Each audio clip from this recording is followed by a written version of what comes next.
I mean, Germany has an interesting law still, which I really like. Every Bitcoin you hold longer than 1 year is tax-free. Yeah, They still nice. have that.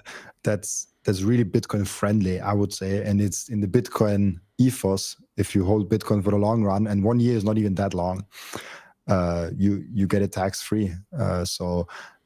There is it. They are selling Bitcoin. Famously, the 50,000 Bitcoin they sold, I think, I don't know, around 60,000 or $50,000. What was the price around that time? So they definitely made a huge, huge loss with that. Yeah. But the laws are not that bad for Bitcoiners in Germany, and the grassroots movement is amazing. And there are so many Bitcoin pizza days. There's literally, even in Vienna, I saw 3 different Bitcoin pizza day events in Vienna. In one city, and it's just 1 million people here, so it's not that big of a city if you see other really, really big cities. I mean, 1 million people is depending on where you are, can be a quite big city. It does make you wonder what's going through the minds of our politicians in the UK. Like we've got 62,000 Bitcoin, through asset seizures, but our government are just not even interested in having a conversation about it. We've got 2 people from Bitcoin Policy UK, Freddie New and Susie Ward, who do an incredible job, and they try to engage in with politicians in trying to talk about these things, but they're just completely uninterested. I don't know whether it's because of the type of government that we have right now. Maybe that's going to change at the next election. I don't know, but if what I'm led to believe is how this thing plays out, you would think that every government would be fighting each other tooth and nail to get as much of this stuff as they possibly can. Now, I don't know if it's lack of education or stupidity. What do you think? I think we're early. I think we are definitely in a bubble when you look at Bitcoin podcasters like myself, and you talk every day with a different Bitcoiner. You have that bias that, oh, Bitcoin will break out tomorrow and everyone will get it. We all experience that. Once we get Bitcoin, all of a sudden we get this fear of missing out, of like, I want to get more Bitcoin. Oh shit, like what if it shoots up like crazy tomorrow? How can I save my finances? How can I save the finances of my family, of my company, of my whatever? But then you realize it takes a while. People don't read about Bitcoin, and all of a sudden they are maxis. It takes some time that they get Bitcoin. The first time I heard Bitcoin was 2017. The first time I bought Bitcoin was 2020. And then I went all in 2021. So it took me 4 years from first time hearing to actually going full in on Bitcoin. And 4 years is quite some time. So people that now hear it and now slowly get into this, they need some years to get really used to it. This is an early process that we are currently in, and this will take some time. We always think, oh, because we are now connected and we have now WhatsApp on our phone, we now have Facebook, YouTube, Reddit, and all those platforms where we can faster interact with each other and faster communicate with each other. I mean, we have now AI. It makes it so much easier to research things. You could learn what the essence of Bitcoin is with AI super, super fast and really good also. I tried that actually, going with an AI that doesn't know me and playing dumb, and it actually got me really good answers, better than Google, honestly. So I think we will see a fast and faster development, but even though communication and all those things that I just described are better and way faster, we still have the same brains. We still have the same human brains that needs time to process new information, that needs time to process change. And we see it with all different kind of innovations. We see it with the printing press. We saw it with electricity. We saw it with the internet. There are people that looked at the internet and said, "Oh, this will go away. That's just a fad." They said, "Oh, why do we need this electricity?" There was anti-electricity propaganda. There was people that say, when we have electricity, everything will burn down. The whole world will fall apart. And electricity was a lot more dangerous to implement than it is Bitcoin. So there's a lot more risk associated, actual physical risk, with building out the infrastructure for electricity than building out the infrastructure for Bitcoin. And still, people really hate Bitcoin. People really don't get Bitcoin. They feel threatened by it. Not because it threatens them, because everyone will be better off on Bitcoin, but because it's new, because it's a paradigm shift. It's a fork in the road. It's the same fork in the road that the electricity was, the fire was, the wheel was. Like every innovation ever in human history was a fork in the road. And there were those who took that fork earlier than others. And those who took it earlier, embraced it, and didn't ignore it, they really got all the benefits from that because they embraced it earlier. All the companies that embraced the internet and really sticked with it, like Google, Apple, Amazon, Microsoft, they are now the big companies. And those companies that now embrace Bitcoin will be the big companies. I mean, Strategy, look at Strategy from 2020 to now. What did they do? They embraced Bitcoin, nothing else. They just embraced Bitcoin. They are so much bigger, so much bigger. I don't know the multiple actually, but it's so much bigger that it's ridiculous how much bigger Strategy, back in the day, MicroStrategy, was from 2020 to now. There was this, MicroStrategy was already there in the .com bubble, and they went down like crazy. They actually climbed that ladder up, and they're now way higher, even in the peak of the 2000 .com bubble. So those companies who embrace new technology will be those companies that will rule the world tomorrow. And the same thing for individuals, the same thing for nation states. And we can only hope that the nation state we are living in embraces Bitcoin at some point. If not, we might have to consider the move, because the companies and the countries that embrace it earlier and sooner, they will get all the capital and they will get all the talent, and they will be way better countries to live in than those countries who don't. And now the race started with 2025. For me, the official race for nation states started. It's a slow race. It's way slower than companies. And as the race for company adoption started in 2020 with Strategy, now the nation state adoption really started. We have literally the USA calling Bitcoin a strategic asset. This, I hear people saying, "Oh, it's just a name. They did not do anything except the name." The name matters. It matters how they look at it.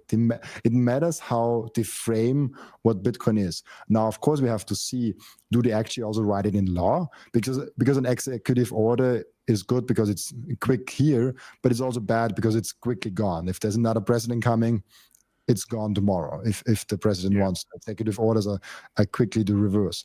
But if it's written in law, it's very hard to get it out. If that law, the bill from Cynthia Lummis actually passes, it's really hard to get it out. Even if we get, I don't know, I forgot how this AOC administration next term. I don't think so. I think we get JD Vance probably.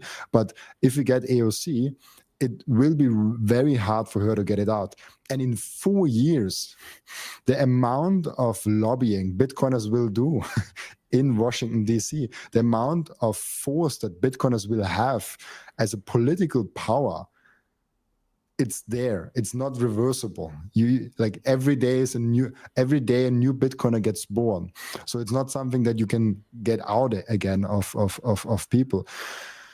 So we have now this nation race started, and we'll see how it goes. The first people already started running, and it's Imagine there is a tree with some apples, and people are like, oh, are those apples good?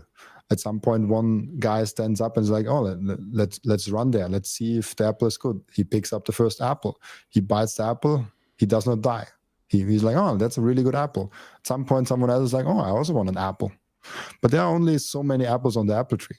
So if you're not running as fast as possible to the apple tree, yeah, you might have to wait till a new apple comes along. And the world with apple trees is a better world than the world without apple trees. So even the last nation state, even the last person adopting Bitcoin will benefit from it. But it's better to be number 2, not number 200 in the nation state race. Yeah. It's it goes, but it's our lizard brain, isn't it? We're afraid of everything. How long did it take us to come from, to get out of the cave? Thousands of years, I'm sure. How long did it take us to, use the wheel and create carts? That old fear-based mindset is. I mean, it's kept us alive as a species, but it's also perhaps held us back quite a lot.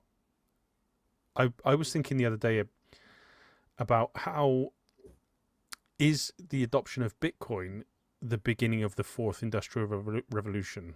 I think it possibly could be.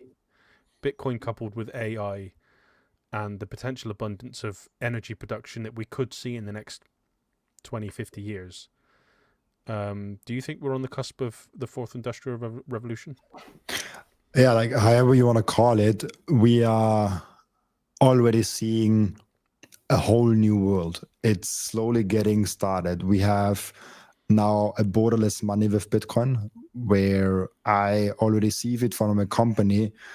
Let's say there is a company in Paraguay. They can send me money, and I have a freelancer working in Colombia. I can send them money, and I'm in Austria. It does not matter. Like it's just Bitcoin. It's just a Bitcoin address. Company borders all of a sudden doesn't matter anymore. I have one editor in chief that cuts my podcasts, so I pay him in fiat still. I guess at some point he will also demand Bitcoin, but as long as he demands fiat, I will pay him in fiat. But it's a lot more complicated. I have to get a lot more information from him. I have to get his address, like his physical address, and all this information. I have like 10 or 12 things that I have to fill out to make that possible. And then I have to pay fees. I have to pay, what is it? I think 5-6 euros per transaction. Plus he has to then also pay 5-6 euros on his side. I just made a Bitcoin transaction a week ago and I paid 70 cents. And the recipient didn't pay anything. I mean, he got the money. Like he doesn't pay anything to get money. So Bitcoin is already way more efficient as remittance money, but it's also way more efficient to get a burger if you have Lightning. It's so easy. And this is the one thing. We have the borderless money, but there are more things to it. I think to the new workplace, there are basically 3 different very important innovations. And the first thing I just mentioned, it's the borderless money. The second thing is borderless work. You can now go ahead and, as like I have someone in El Salvador and someone in Colombia working for me, it doesn't matter because we have one system. They can log into systems, and we have remote tools like Google Meets or Zoom or whatever you're using. We are now working together on a live stream or like on a recording, and we are not in the same country. You are in the UK, I'm in Austria, and we can work together. We can collaborate. We don't have to be in the same room and have a camera there, and it works really good. I understand you good. Like there's no lag in there at all, and this will only get better. We might have VR headsets on, and it actually feels like we are in the same room, even though I don't know how good this is. It is the completely elimination of borders, of having limitations around where to work. So we have limitless, borderless money. We have borderless work, and we have a game theory around the nations that have to compete now because of the first two things. Game theory around the nation states that have to compete for all the talents and for all the people. Because if all the best people can get their capital in Bitcoin and just move around and they don't have to do anything, like if I go over the borders with my Bitcoin, you don't even know that I have Bitcoin. I might should change the shirt and don't have a Bitcoin symbol on my shirt, but they don't know if I have Bitcoin or not. Then if I can work remotely, like I let's go back to the editor. He is now in Colombia. Maybe he's not. Like, I don't know. I don't know where he is. He could be somewhere else. It's just that he works and he does his work amazingly. He does a really good job, and that's all that matters, right? Like, who cares where this person is? So I think those two things will then accelerate the movement towards nation states having to compete for the best talent. Because if I can freely choose with my capital and my work wherever I want to go, and I'm not bound by any imaginary borders, you can go to the place that treats you best, that treats your Bitcoin best, that treats your taxes best, that treats your environment the best, that looks out for the country the best way.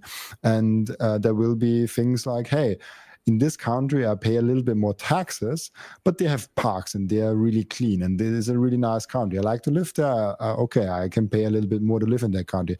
Or I want to pay less taxes. Oh, then I go to this country. Okay, it's not that clean. They don't have that beautiful of parks, but I save on the taxes. So you have a game theory going on. And I think those are the three things, no matter if you call it the fourth industrial revolution or whatever you want to call that thing. I think it's the vision of the sovereign individual in the end of the day. Those three things together really make a difference, and Bitcoin is the most important of them all. Money. if money is not free, then it does not matter. Like you can have remote work, you can have augmented reality, Zoom calls, whatever. If you cannot freely choose where you get your capital, you still have those imaginary borders that put you in that corner. But those sheeps get wings with Bitcoin, because all of a sudden we have those wings with Bitcoin and remote work, and we can go wherever we want to go. Thank you for watching this video. This was only a snippet of the podcast, and if you want to watch the full episode and get all of the context of this episode, you can click right here or here. Oh, maybe also here.